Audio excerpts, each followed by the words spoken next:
আম্মু, তুমি কষ্ট পেও না, আমি বড় হয়ে ডাক্তার হব, তোমার চিকিৎসা করব। শেষবার মাকে জড়িয়ে এমনটাই বলেছিল রাজধানীর পল্লবীতে ধর্ষণের পর হত্যার শিকার 7 বছরের ছোট্ট শিশু রামিসা আক্তার। তবে ঘাতকের নৃশংসতায় তার সেই স্বপ্ন নিমিষেই ধূলিসাৎ হয়ে যায়।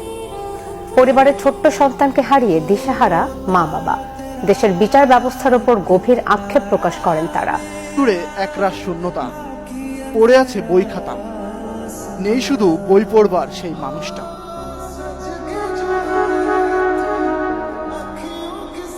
রামিসা আক্তার মা বাবার ছোট্ট আদুরে সন্তান। পড়ালেখা খেলাধুলায় বরাবরই ছিলেন মেধাবী, হয়েছেন ক্লাসের ফার্স্ট, জিতেছেন অসংখ্য পুরস্কার। তবে সেসব আজ কেবল স্মৃতি।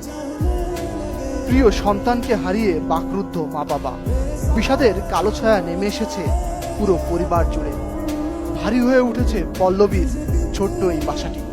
সারাক্ষণ খেলাধুলা করতো, পুতুল এইসব নিয়ে থাকতো, পুতুল আমি অসুস্থ থাকি বলেও ডাক্তার হবে।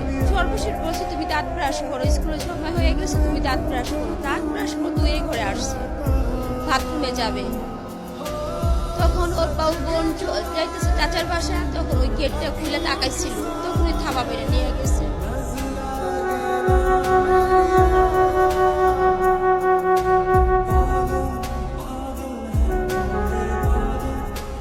ছোট্ট রামিসার প্রতিদিনের চাহিদা ছিল 10 টাকা। মেয়ের সেই গল্প বলতে গিয়ে কান্নায় ভেঙে পড়লেন বাবা আব্দুল হান্নান মোল্লা। এই দরজার গোড়ায় বাবা আমাকে 10টা টাকা দাও, ও প্রতিদিনের চাহিদা। বাবা 10টা টাকা দাও, মানে কি করবা? বাবা চিপস খাবো, চিপস বলতে পারে না, বলে চিপস খাবো। আমি দুষ্টামি করে বলে 20 টাকা দেব, আমাকে দুধা খাওয়াইতে হবে। আমি দুধা খাওয়াবো না, তাহলে আমি চলে গেলাম। এই বাবা হিসাবে চাইবো যে আমার বাচ্চাটাকে নির্মমভাবে হত্যা করছে, তার একটা ন্যায্য সঠিক বিচার হোক।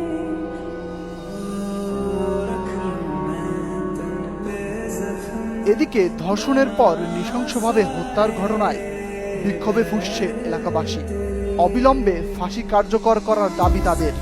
আমরা দেখবো যে ওর ফাঁসি হচ্ছে, আমরা তাহলে শান্তি পাবো। আর না হলে ওরা আমাদের কাছে নিয়ে আসবে, পাবলিকের কাছে। আমরা এখানে আমাদের সন্তানের বিচার করে নিই। এই আসামিকে রেখে আপনি জেলের ভিতরে খাওয়াইতে পড়াইতে সব কিছু করতে, এই 48 ঘন্টার ভিতরে এই আসামিকে ইচ্ছা করে ফাঁসি রায় দিতে পারতো।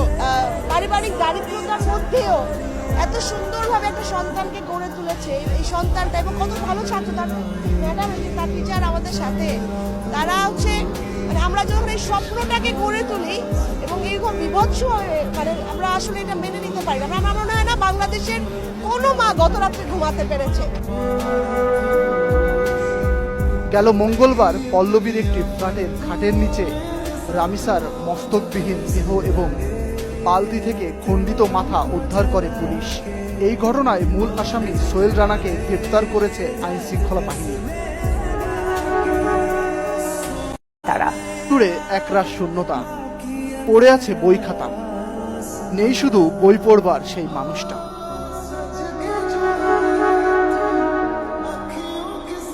রামিসা আক্তার মা বাবার ছোট্ট আদুরে সন্তান। পড়ালেখা খেলাধুলায় বরাবরই ছিলেন মেধাবী, হয়েছেন ক্লাসের ফার্স্ট, জিতেছেন অসংখ্য পুরস্কার। তবে সেসব আজ কেবল স্মৃতি। প্রিয় সন্তানকে হারিয়ে বাকরুদ্ধ মা বাবা।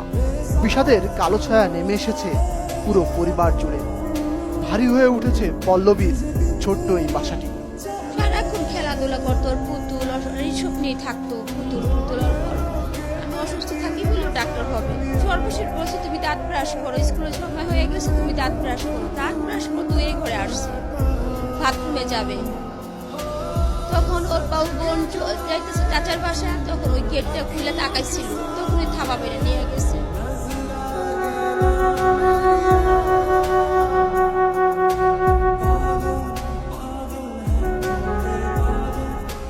ছোট্ট রামিসার প্রতিদিনের চাহিদা ছিল 10 টাকা। মেয়ের সেই গল্প বলতে গিয়ে কান্নায় ভেঙে পড়লেন বাবা আব্দুল হান্নান মোল্লা। এই দরজার গোড়ায় বাবা আমাকে 10টা টাকা দাও, ও প্রতিদিনের চাহিদা। বাবা 10টা টাকা দাও, মানে কি করবা? বাবা চিপস খাবো, চিপস বলতে পারে না, বলে চিপস খাবো। আমি দুষ্টামি করে বলে 20 টাকা দেব, আমাকে দুধা খাওয়াইতে হবে। আমি দুধা খাওয়াবো না, তাহলে আমি চলে গেলাম। এই বাবা হিসাবে চাইবো যে আমার বাচ্চাটাকে নির্মমভাবে হত্যা করছে, তার একটা ন্যায্য সঠিক বিচার হোক।